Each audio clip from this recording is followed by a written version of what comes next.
Rehabilitation Research and Training Center on Independent Living Management presents Pioneers in Disability Rights and Community Organizing. An interview with Sarah Triano. Hi, I'm June Kales, and I'm here with Doug Uziak interviewing Sarah Triano. Welcome. Thank you. Sarah, I'd like to know how you got involved with community organizing and what type of community organizing are you currently involved with? I grew up with a disability. It's a non-apparent disability, a disability you can't see. And I was always ashamed, very, very ashamed to be a person with a disability. I was one of the only students with a disability in my school growing up. And when I was 17, I was invited by the California Governor's Committee of the Employment of People with Disabilities to attend the first leadership forum for students with disabilities that was ever held in the United States in 1992. And my mom had to literally force me to go because I said, well, I'm not disabled. Why should I attend something like this? But my school counselor said, Sarah, you really need to go, you really need to go. And I said, okay. My mom dragged me there kicking and screaming. I went, attended this forum with 60 other students with disabilities from across the United States. And by the time the forum was over, they could barely get me to leave. I found like I had come home, like I'd found a family, people who I could identify with. Even though our disabilities were very different, we shared similar experiences, similar stories, and we just bonded at that leadership forum. And after that, I went on to volunteer at that leadership forum and teach other young people with disabilities in the state of California that they didn't have to be ashamed of their disability and that they should get involved and never let anybody tell them that they couldn't do what it was that they wanted to do. So I volunteered at that forum after the next 8 years, and then it just kind of took off from there, and I started getting involved in more organizing efforts. We established a national leadership forum for students with disabilities with the National Council on Disability, and I attended that as well. And now we've just set up a locally based leadership and organizing training program for young people with disabilities in Chicago. So that's kind of how I got into organizing. Like most people with disabilities, I grew up as the only person with a disability in my family. So there was nobody there to teach me disability history, disability culture, organizing, leadership. I didn't have anybody to teach me that, so I got into this through the California Youth Leadership Forum for students with disabilities. Also, to add to that, the main type of community organizing that I'm involved in right now is organizing students with disabilities across the nation, young people with disabilities in particular, but students obviously encompasses a wide range of ages. So we founded last year, in 2001, we founded the National Disabled Students Union. This is the first nationwide cross-disability organization for students with disabilities in United States history. And the first thing we did was jump right into direct action. That was the first thing we undertook. I'm struck by your story of how you got into this. It sounds like you were mainstreamed and had no other contact with folks with disabilities, so there was no disability identity. What do we do in today's world about that for other people like yourselves? Well, yeah, and like I said, most young people with disabilities grow up not being exposed to that, not being exposed to role models with disabilities, to their history, to their culture. They're not exposed to that. So we need to set up more opportunities for young people with disabilities to meet role models, to meet mentors, and to get involved directly in organizing. The follow-up question was, it sounds like whoever advised you to get connected was pretty intuitive or really thought about this in some unusual way. Well, actually, it's kind of interesting because I think it was more paternalistic than anything else. It was a school counselor who felt sorry for me. I had gone through hell in high school. When I was in the hospital for a period of time, and when I returned to school, rumors spread throughout the school that I had AIDS. And I had a group of parents go to the school board and ask to have me removed from school. And my mom just got in their face, was very active on my behalf. She made sure that I had all the accommodations that I needed. So I grew up watching my mom advocate for me And then, you know, when the time came, she passed the torch on to me and said, you can do this yourself. But it was also in conjunction with the California Leadership Forum that I learned that I couldn't have my mom speaking for me my whole life. I had to start doing that myself. Can you speak to the value of the connection that was made for you when you went to this conference, and possibly how you think things might have been different if you could have made that linkage earlier? The value of it, obviously, I don't know if you've ever had that kind of aha moment. And you, like I said, it's like Carol Gill. She's a psychologist with a disability. She identifies this as coming home. Really feeling like you're finally in a place where people understand what you're going through. That's what it was like for me. Can you repeat your question? How things would have been different for you if you could have made that linkage earlier? If I could have made that linkage earlier, I would have saved myself, I think, a lot of personal grief. As a person with a non-apparent disability, I straddle two different worlds, and I never really feel like I fit in anywhere. Sometimes, I mean, when I went to the Leadership Forum, yeah, I did feel like I fit in with this community of people with disabilities, but sometimes it's very based on people with physical disabilities. But so I'm kind of in the middle somewhere, but it still gave me more of a sense of belonging and less alienation. I think I would have grown up feeling a lot prouder to be who I was as a person. I don't know.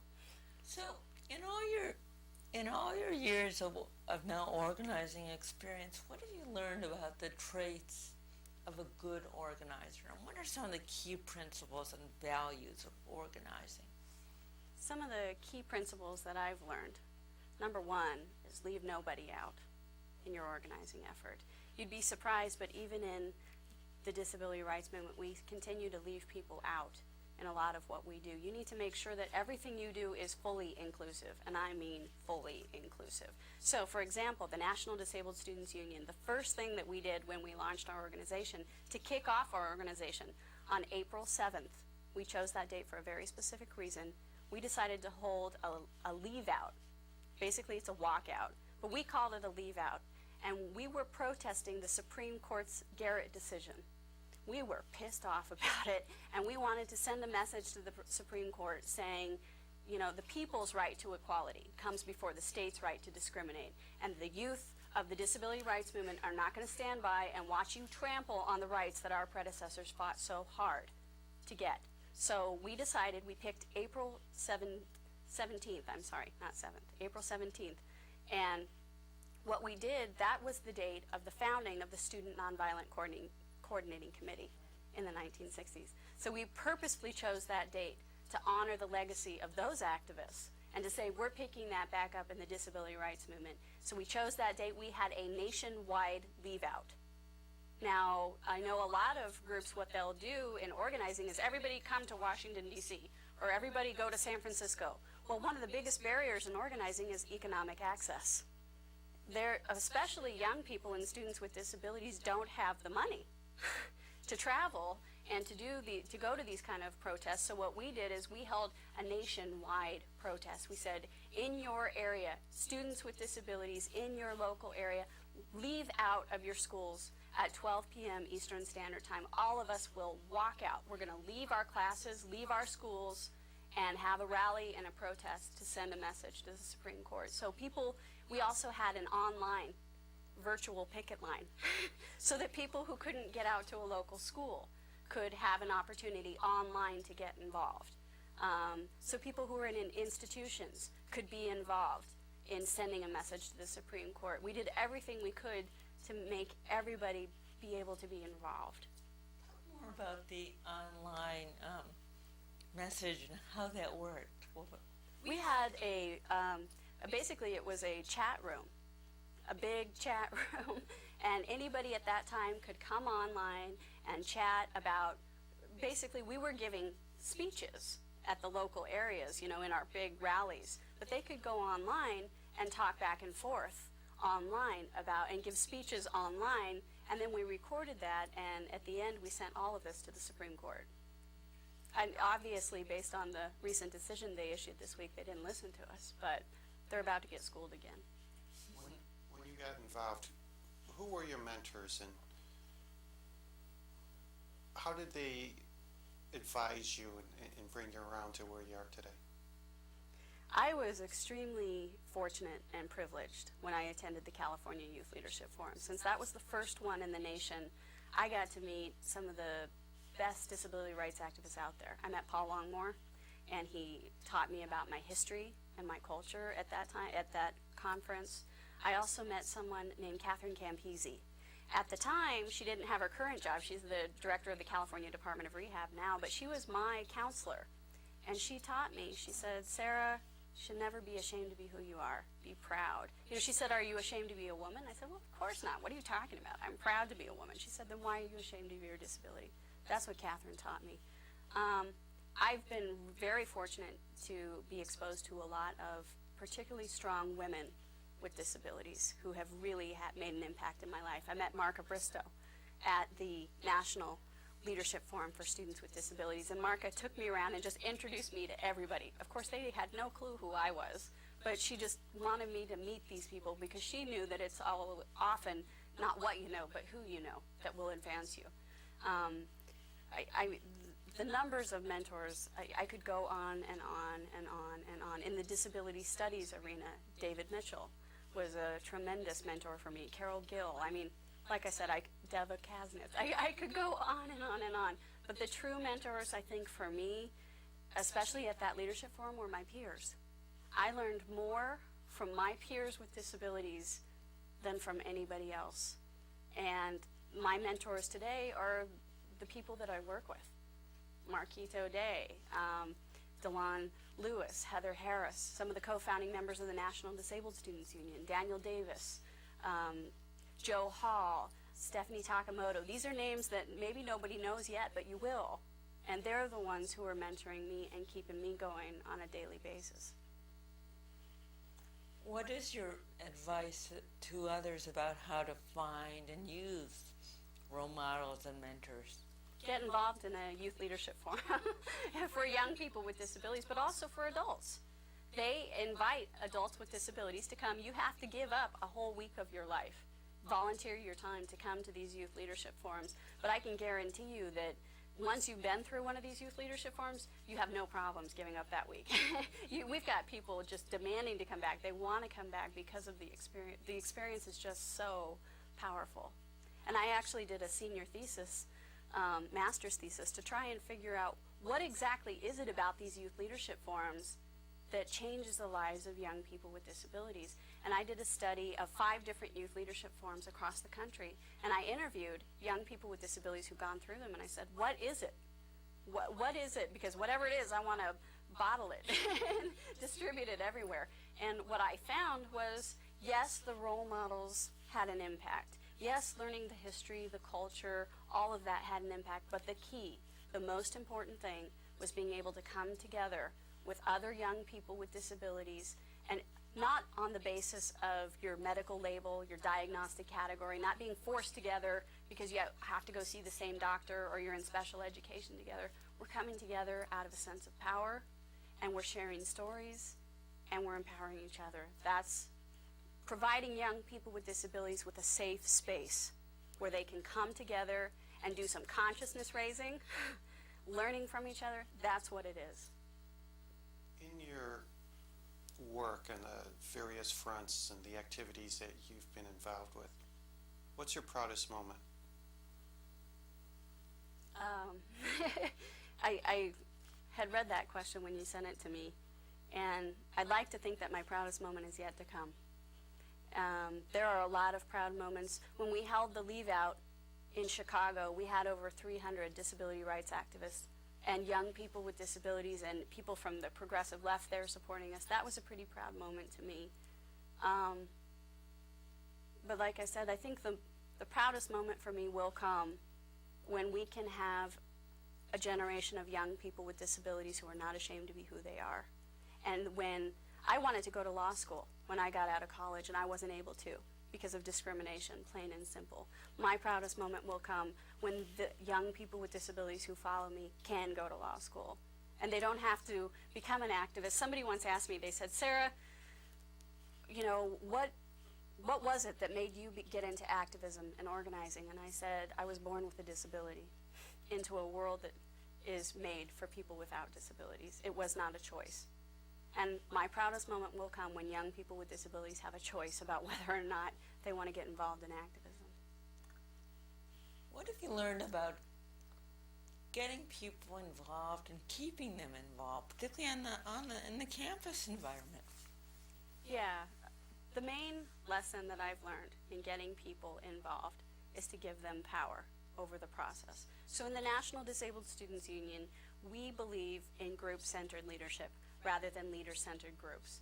You can have a charismatic leader that people will follow, but that doesn't really engage them and keep them for long periods of time. So what we found, we don't even have a formal leadership structure in the National Disabled Students Union. We have an action team. And we all could bring our own leadership skills, and we all contribute our own leadership skills to getting things done. So the main thing to keep people involved is to have a belief that anybody can exhibit leadership and to foster that leadership within them. So Could you compare or contrast that with Nickel or Adapt? You're getting controversial here. Why not? Why not? No, absolutely. In the National Disabled Students Union, we just put out a letter. We had attended an ADAPT action, and we just put out a letter called Welcome to Disability Country.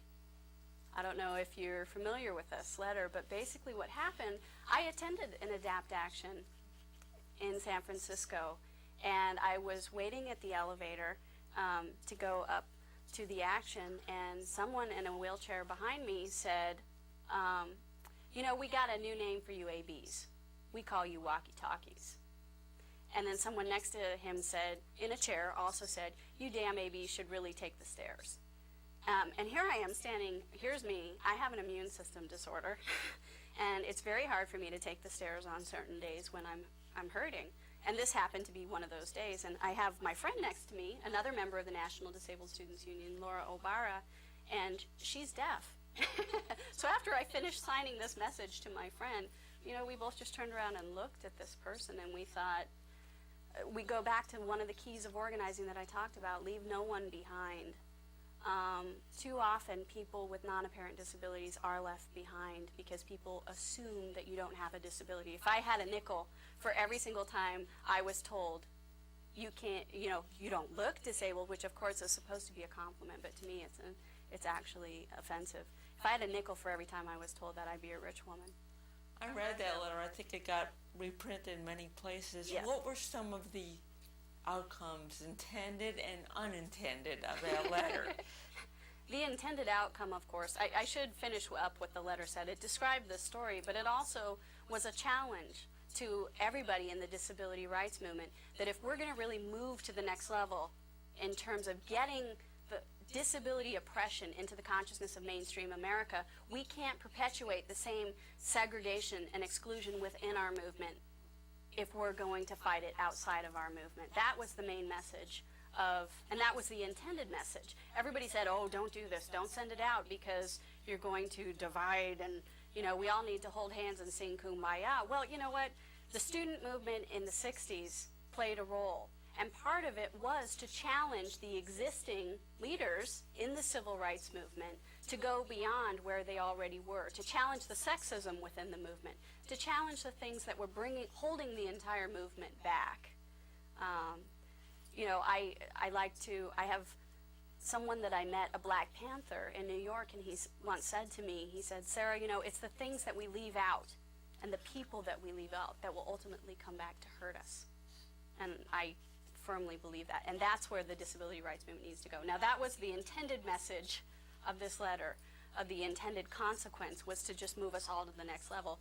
The unintended consequence, I think what happened was it created some divisiveness between the National Disabled Students Union and ADAPT and some of the other groups. And in fact, I just met Bob Kafka this week at the Nickel conference, and when I was shaking his hand, somebody said, uh-oh, Sarah Triano and Bob Kafka meet, you know, but that's not what it's about.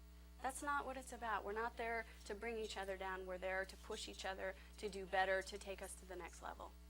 I'd like to follow up back on your your team and group decision-making process, that when you're strategizing and planning an action, an activity, an issue, how do you go about making that team work together? We are actually online. We're an online organization primarily. So we have a group of about 10 primary leaders with students with disabilities from around the country.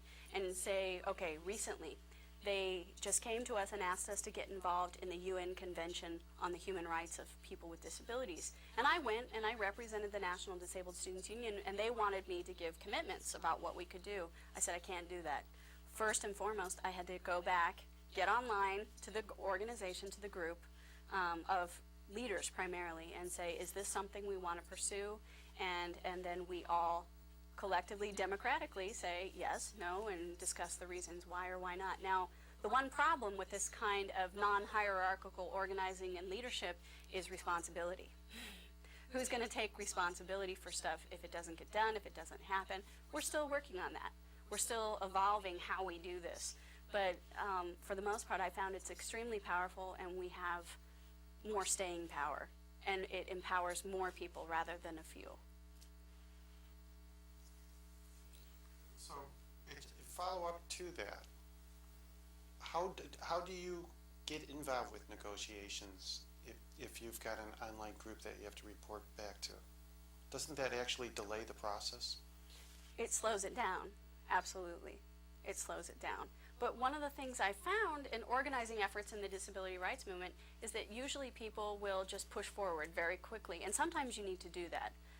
But when you do that and you move so fast, you're leaving people out. And yes, it slows things down, most definitely, but at the same time, that gives us the time to think through and process every single step of what we're doing, and to make sure that nobody in our group is being left out. I want to push on that a little more. Okay. Let's suppose you're on a campus and you're at the table finally after a lot of work on negotiating about exam time, extensions on exam time or whatever. And there's an offer on the table or something. How do you deal with that piece right then and there? How does it work? Well, of course, a good organizer would go in with a plan, which we do. Well, like I said, we've taken the time to think through every possible option. Even at the NICL conference here, we were trying to get a young person with a disability onto the board. And what did we do? The first thing we did was think through, okay, what happens if they let us have somebody on the board? What are we going to do about it? What's our avenue? What do we do if they're not going to let somebody on the board? Do we need to block the doors to the room? You know, we think through everything before we go into a meeting, and we make decisions prior to it happening rather than it being reactive. But if there is an opportunity where we're there, we're at the organizing table, we're there, and we need an immediate decision, of course, we're always carrying around our computers and our laptops. And, you know, give me a second. I've got to hook up to the group. I have got to get their input. Speaking about that whole issue of talking and communicating, and I'm assuming you've done some legislative activities and dealing with various legislators. How do you get them to take you serious? That's an excellent question, particularly when you're under 30. The main thing that we did is, in getting people to take us seriously, was getting a response, organizing and mobilizing people. If you have a large number of people, it's very hard for them to not listen to you, especially if they have voting power. So we try and get as many members of the National Disabled Students Union registered to vote as we possibly can. The other thing that we do is we come out first before everybody else on something. So when the Jeffrey Sutton nomination was coming, when President Bush was going to announce this nomination, we were the first civil rights group in the nation to come out with a statement opposing Jeffrey Sutton. The first. We were before mainstream civil rights organizations. We came out with a press release, a statement, we did whatever we could, and then we started getting calls from senators on this issue just because we were taking the lead. We were being proactive rather than reactive. Have you worked at all with elected representatives in your work? And if so, what tips could you share? As you know, there's different kinds of organizing. Some of it is interfacing with elected officials. Most of our work is organizing people. Okay, let me change the question. Okay. You are a great example of good use of online organizing. Can you talk about some of the elements of that? The online organizing? Yeah, some of the pieces, how it works. Sure. For example, when we were doing the leave out for equal justice, one of the things that we had that our predecessors didn't have, say for example when they took over the federal building in the 1970s, is we can get online and have instant access and instant communication with each other within seconds. So what we did is we would hold chat sessions, and one thing that we're having trouble with is chat sessions are not always equally accessible for everybody. So we're trying, right now one of our members just won a Hearn Leadership Award, Daniel Davis, and he donated his money to us to try and figure out ways that we can make it more accessible. But what we do is we'll schedule a time, send out emails to everybody saying we're going to have a meeting at this time, a chat session, and we have a facilitator for that who will take us through, and we'll make decisions right there online with each other and have dialogues back and forth. So at any one time you can have leaders from California, New York, South Carolina, Illinois, all online at the same time, all making decisions. Talk more about some of your online specific strategies and also how you accommodate people when you're having this synchronous the group chat room, and you've got somebody who just can't keep up with that kind of typing or input. Absolutely. Well, the first thing I should mention is that we set up an internet listserv. Some people may not be familiar with that, but a listserv is so that you can send out one message to maybe hundreds of people, and then instead of having to type in all of their emails, you can just send it to one email address, and it goes out to hundreds of people. We set that up.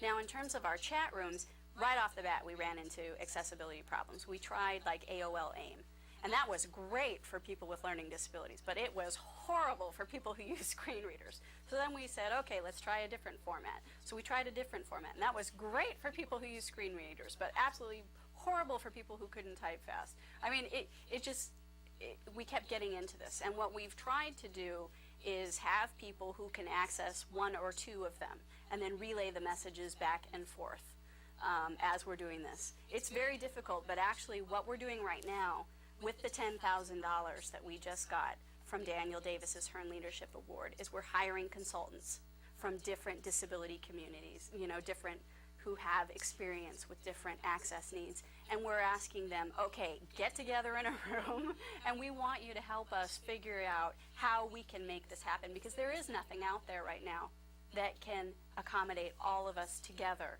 in a chat room online. It's very, very difficult, so we're working on it, and we're putting our money where our mouth is, which is a lot different than some other organizing groups. Talk about some of the other online strategies you've learned, what you've tossed out, what's become a gold standard for you. One thing we learned very quickly is that people with learning disabilities are really not being, and developmental or cognitive disabilities are really being left out of online organizing.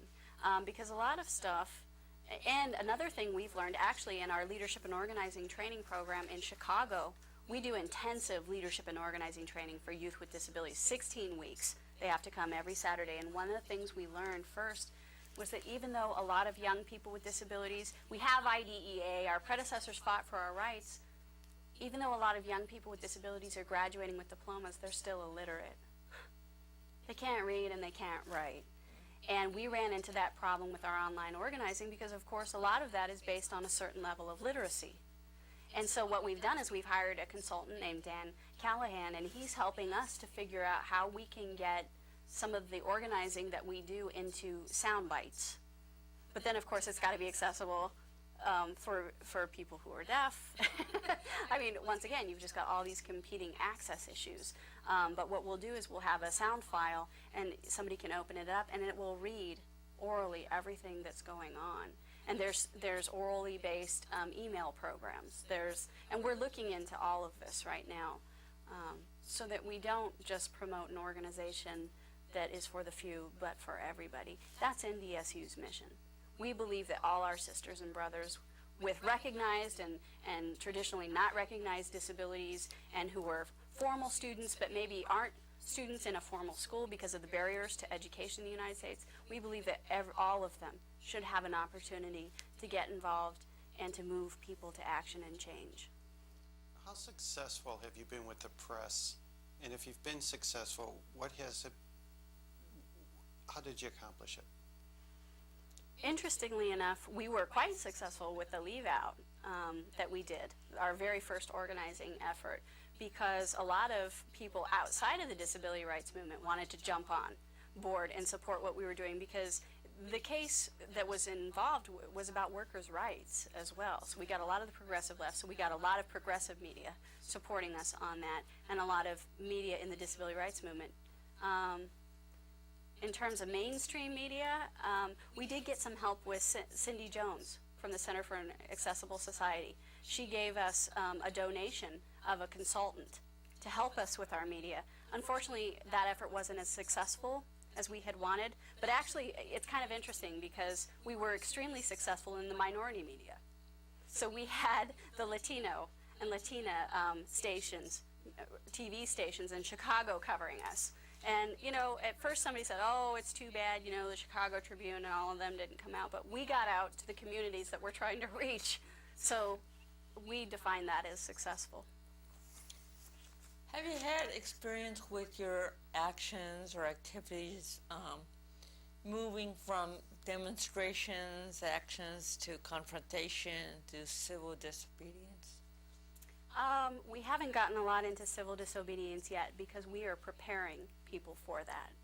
I think sometimes in some of the disability rights groups right now, it's just everybody come and, you know, there's no real training in terms of what it means to do civil disobedience, what it means, what kind of a commitment you're making, how do we make that accessible. So what we're trying to do instead is work more locally with individual people. So for example, one issue that a lot of students with disabilities face is feeling like you're going to be a victim and like you have no power over your own body. So what we're starting to do is do locally based self-defense trainings for young people with disabilities and students. Because one thing we all experience, everybody with a disability, is interfacing with the medical system at one point or another. And most of us within that system have experienced abuse. Or I know me, growing up with a disability, I had doctors touching me without my permission all the time, to the point where I grew up not having any sense of boundaries about my own body. And then I was ripe for physical and sexual abuse. And so we're starting to, almost like the Black Panthers did, they gave the resources to the people in the local communities to defend themselves. And that's what we're starting to do. We're not encouraging young people with disabilities to pack heat, but we are encouraging them to learn the skills they need to defend themselves. So we're getting them ready for civil disobedience, because most young people with disabilities are still in institutions. Over 50% of the participants in our locally based leadership and organizing training program live in an institution. That's the reality of it. In the brief history, are there any lessons that you've learned from some of the mistakes you've made?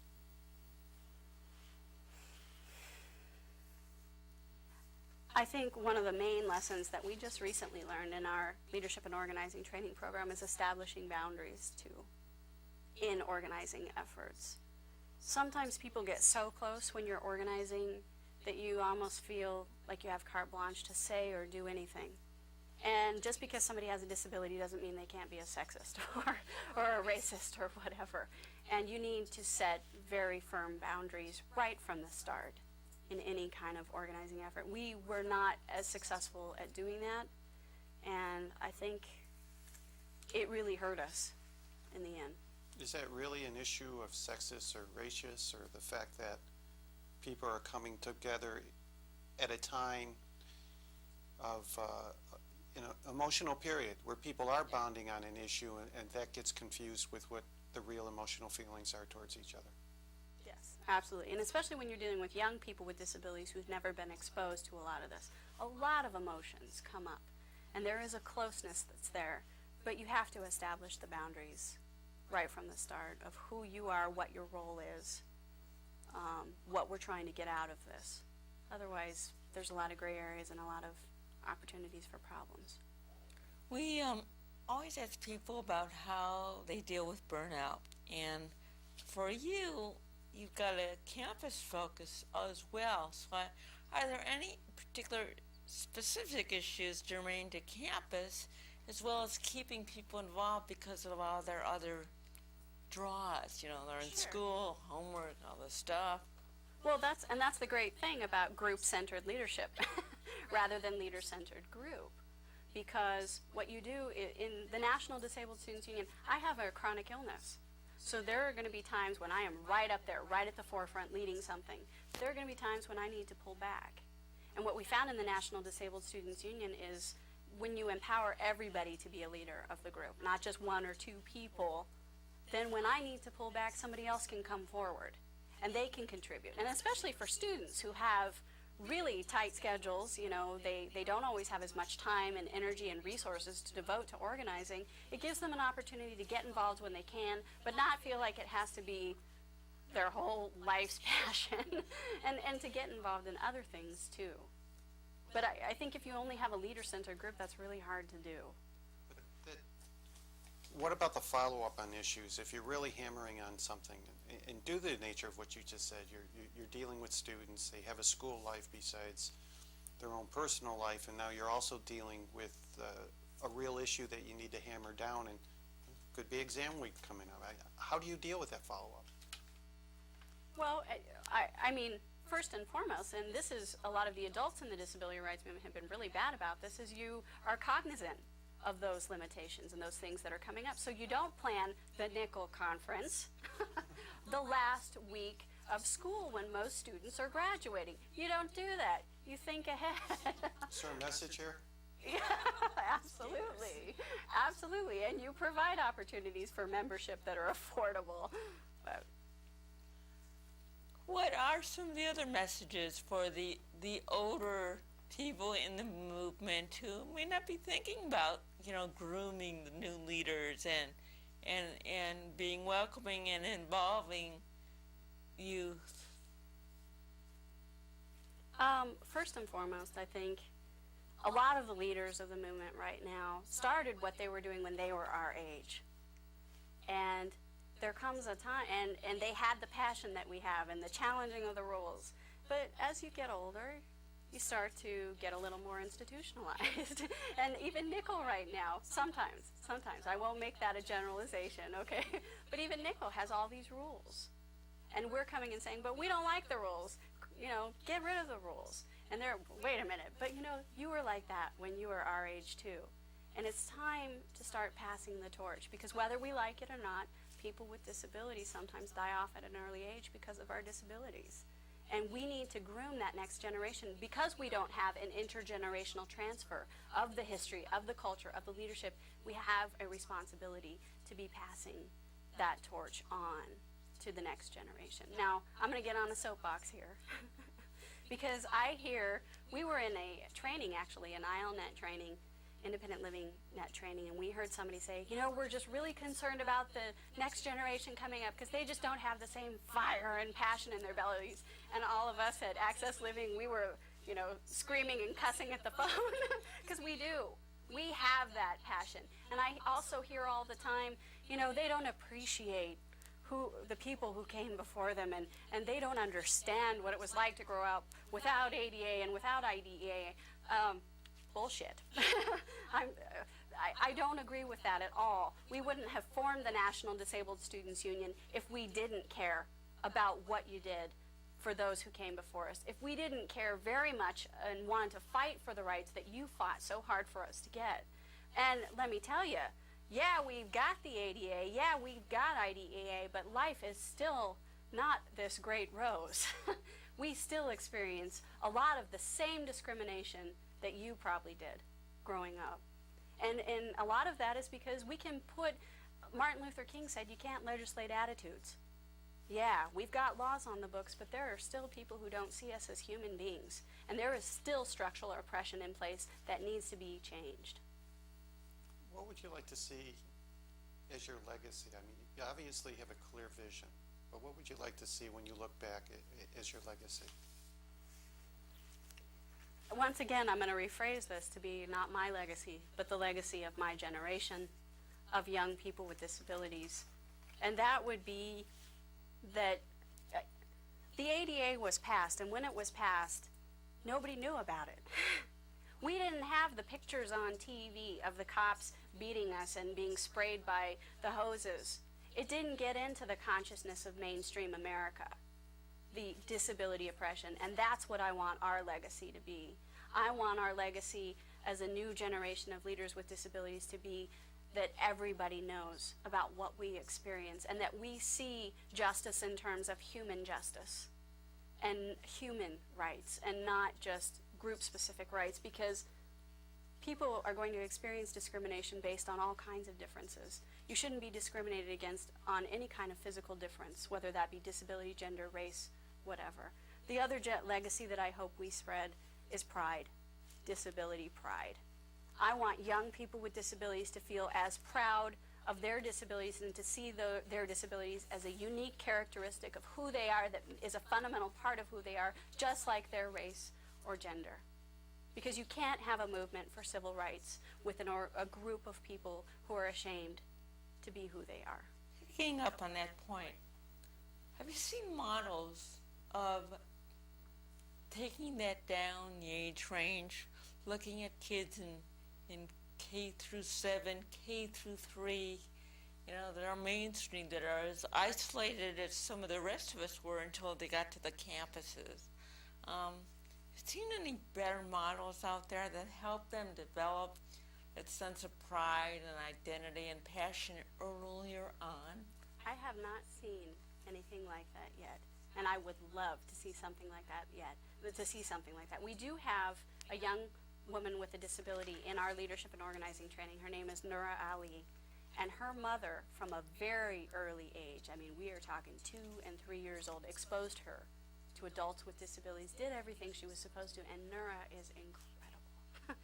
She is, I mean, if I knew the things that she knew at her age, I just wish I could have. I have not seen programs like that, and I wish we would. The other issue that comes up, of course, is the issue of choice in housing for young people with disabilities. What happens when your parents don't want you? Where do you go? Maybe we need to start a disability adoption program in the disability rights movement. I'm serious. And take in those kids whose non-disabled parents don't want them and put them in institutions and raise them from an early age with their rights. You did throw out a number before that 50% of your members are what? And are living in an institution. That's an enormous number. That's It shocking. is an enormous number. What? And how have you been able to outreach to them, to find them? We went right into the institution. And I mean, when we did our recruitment effort for our locally based leadership and organizing training program, we pounded the pavement. We went where they are, into those institutions, and we thought, uh-oh, they're going to say, here comes access living. But they didn't, amazingly enough, the institution. They said, sure, come on in, meet with our kids. And we used that opportunity to train them.